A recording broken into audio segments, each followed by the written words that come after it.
They blame. That's what we do best here. And let's put it, let's give a hierarchy here. Let's go 1, 2, 3. The three entities most to blame here. Let's start with one. Who's most to blame for this debacle? This was a debacle. I don't care if it's one game.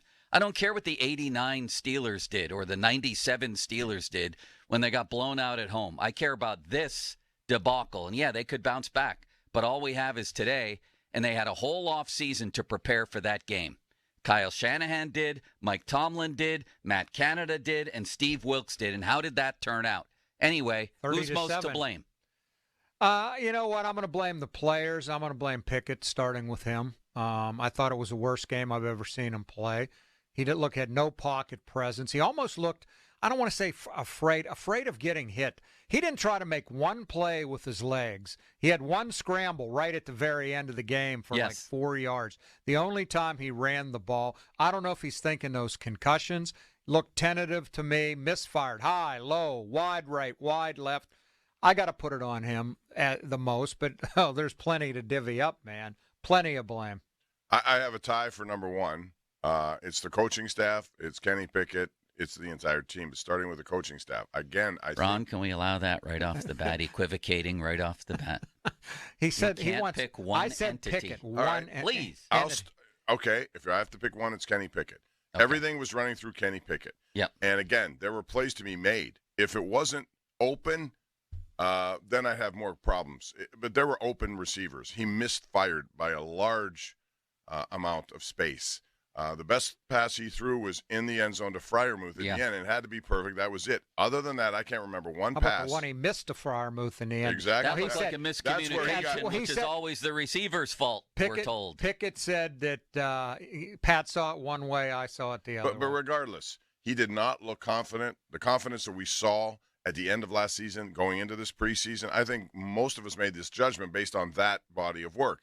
It was a good amount of games last year and into this preseason, a whole season under your belt, blah, blah, blah.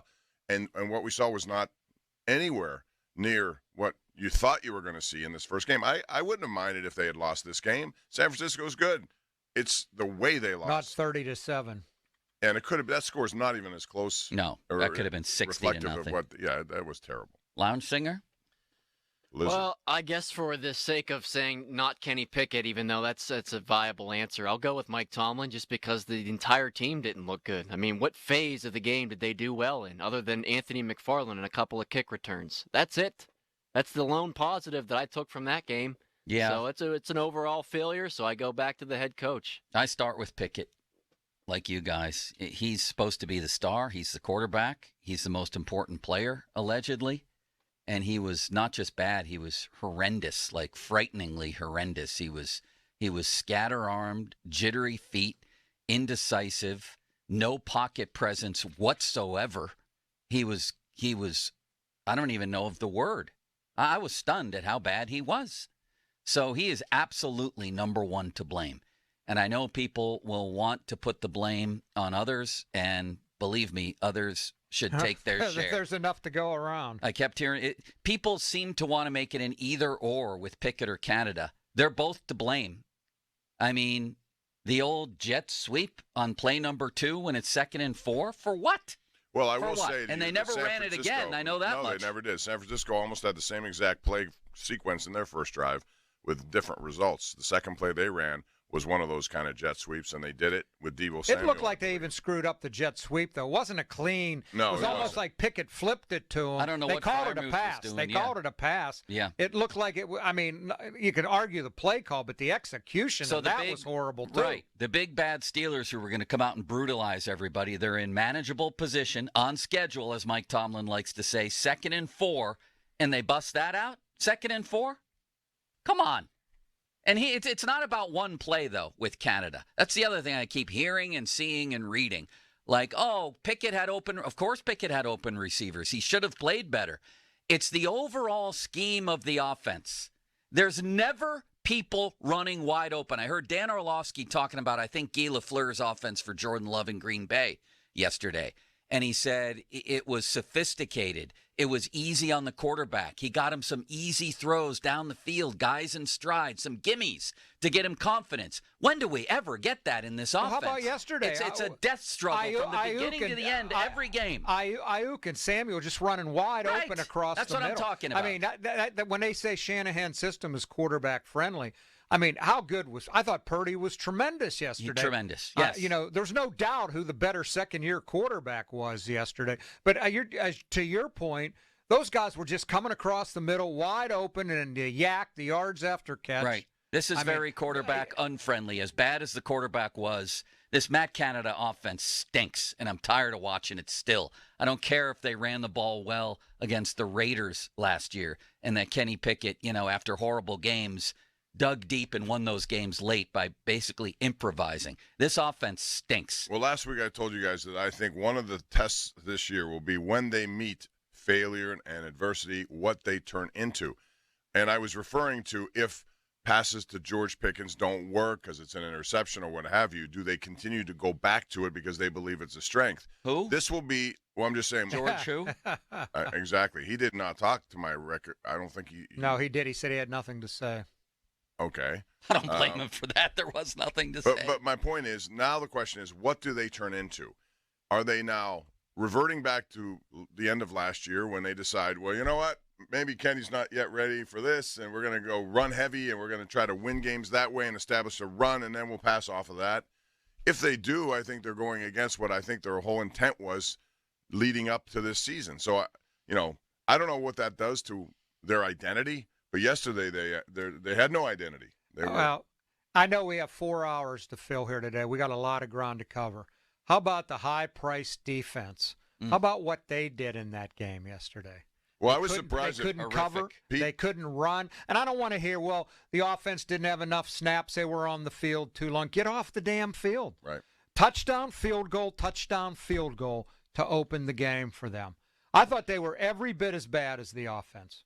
Every bit as bad as the offense. And I mean, that's saying something. I mean, that is really saying I will say this. Given what they pay those guys, as a group.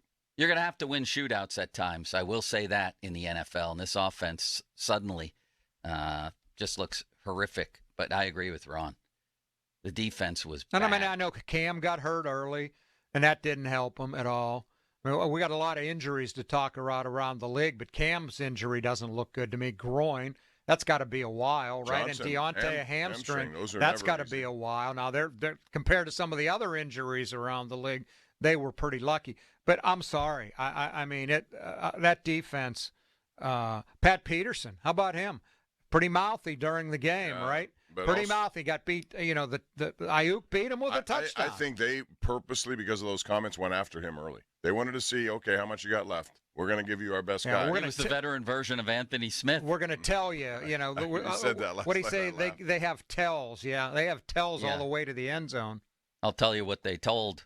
We're going to go after Peterson right away and smoke him for 2 touchdowns. That was the tell. It was show and tell. The second one right there they're showing on NFL Network right now, that wasn't necessarily on him. That was great coverage. The second one, I mean. Yeah, but you still got to. How great can the coverage be if you lose the 50-50? You got to win the 50. Look at that spin move. Well, watch that and block. Look at that block right there. KZ got completely there demolished. Goes Ray. There's Ray. Ray paved the way. He did. He did. Yeah, the defense. Look at that golf swing. Even Trent Williams has a better one than you, Joe. In full uniform, he has a better swing. You're not kidding. And it was a mismatch. Sorry. Kyle Shanahan having off season to prepare against Tomlin, who's the defensive coordinator. Tomlin's defense, we saw it. That was Shakespearean at the start, Ron. He had a script all off season, Kyle Shanahan, to study this team. And look what happened, not only on the first possession. That was all scripted. Just dice them up. Yep. Carved them up, Folsey. I got Thanksgiving like a Christmas turkey. ham or a Thanksgiving turkey. I said Thanksgiving like turkey. a holiday ball of meat. And either way. And going back to the other side, when has Matt Canada ever done that to begin a game where he schemed things up and they scored right away? Well, their first quarters. You're absolutely right, Folsey. Their first quarters for dating back to how long? To me, that's one of the biggest indictments on Canada. is that you have all week to script that out, and they routinely, like, what did they go, 14 games into the season before they scored a touchdown. first quarter touchdown? It's ridiculous. They never, ever come out like that. So can I sit here with somebody like Chris Hoke and schematically tell you, like block for block and all that, exactly what's happening? No. But having watched the NFL for 50 years, I can tell you what a crap offense looks like compared to a sophisticated one. We all can. Between us four, we've been watching football for almost 200 years. Matty contributes 6 months to that total.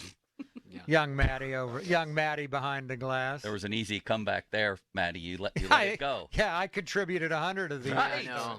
You I let didn't that wanna be one that go. guy. He set you up with a softball. He let it hang in the air. He missed it. So is this just? See, Again- here's the thing. I also hear, Ron, they're really good, the Niners. I know, but so were the Eagles and the Bills last year. So when are we going to start to mention the Steelers with these teams? And when are they going to stop getting looked completely outclassed against the best teams in the NFL? Year after year after year.